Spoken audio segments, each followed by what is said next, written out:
కర్డమన్ search operations తో ఎన్టీఆర్ జిల్లా పెరుగంచిప్రోలు మండలం శివాపురం గ్రామంలో సీఐ పరమేశ్వర ఆధ్వర్యంలో పోలీసు యంత్రాంగం జల్లెడ పట్టారు. కౌంటింగ్ ప్రక్రియ ప్రశాంతవాతంగా నిర్వహించబడేలా పాత నేరస్తులు, రౌడీ షీటర్స్ యొక్క కదలికలపై ప్రత్యేక నిఘా పెట్టారు. ఈ కార్యక్రమంలో పోలీసు సిబ్బంది, గ్రామ ప్రజలు తదితరులు పాల్గొన్నారు.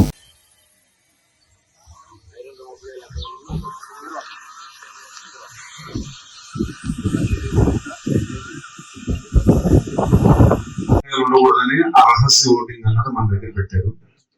కాబట్టి దాని గురించి ఇంకా డిస్కస్ చేయవద్దండి. నెగ్గిన తర్వాత అందరూ ఎన్నుకున్నట్టే, కానీ వాళ్ళకు ఓటేశారు అన్నది ఈ వాతావరణం మనకు వద్దు. మీరు అందరూ కలిపి గ్రామానికి ఏం కావాలో నెగ్గిన వాళ్ళ దగ్గర నుంచి మీరు ఆ సేవలు పొందండి, ఉద్యోగస్తుల దగ్గర నుంచి కానీ, పొలిటికల్ లీడర్స్ దగ్గర నుంచి కానీ గ్రూపులుగా విడిపోవద్దు. మీరు గ్రామంలో అందరూ అన్నదమ్ములు లాంటి వాళ్ళు. ఇప్పుడు ఇన్ని సంవత్సరాలు అయిపోయి మనకి స్వాతంత్రం వచ్చి ఇప్పటికీ కూడా మనం కులాలుగా, మతాలుగా విడిపోయి ఉండవలసిన అవసరం మనకి లేదు.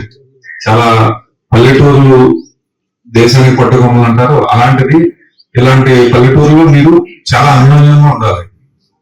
జీవితం కూడా చాలా రెప్పపాటుగా మనం అనుకోకుండా ఇక్కడ ఉన్న వాళ్ళందరూ చూడండి, 50 years దాటిన వాళ్ళు కానీ, 60 years దాటిన వాళ్ళు, మీ వయసు మీ ఒంటి మీదకి ఎంత త్వరితంగా వచ్చిందో చూడండి. తెలియకుండానే 60, 70 వచ్చేటప్పటికి పాస్ అయ్యేది మనం ఇక్కడి నుంచి.